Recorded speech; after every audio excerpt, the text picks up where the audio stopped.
Fyrirtæki stendur á ákveðnum tímamótum núna. Við neyðumst til að loka útibúin okkar í Kaupmannahöfn og þar með missum við mikilvæg viðskiptatengsl við Skandinavíu og Þýskaland. Og ef svo fer sem horfir þá getum við þurft að grípa til uppsagna. Og hvað getum við gert til að snúa þessari þróun við?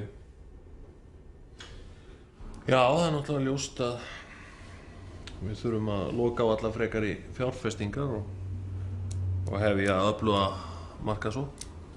Já, Indriði? Já, það er náttúrulega mjög margt sem mætti laga hérna. Já, einmitt. Eins og klósettinn og langaganginum, það er alveg saman hvað maður skrúfar kranana, það lekur alltaf vatn. Og rafvirkjarnir sem voru að vinna hérna í vetur, ég var búinn að margbiðja þá að moka bílaplanið, að moka snjóinn. Það var aldrei gert! Og hver ber ábyrgð á ofnunum hérna? Það er alltaf einhver banki í þeim. Það er alltaf eins og þeir séu fullir af lofti. Hver á að hleypa því út? Á ég að gera það? Hættu lyftunni.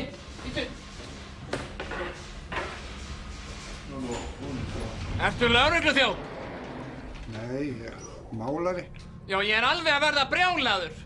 Það er eitthvað hljóð í bílnum mínum sem ágerist bara og ágerist eftir því sem ég keyri bílinn meira og ég er alveg að verða brjálaður, alveg.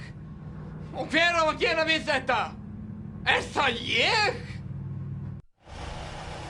Það er ekkert að þessu bíl. Sko, nú kemur það. Nú kemur það. Heyrðu það ekki?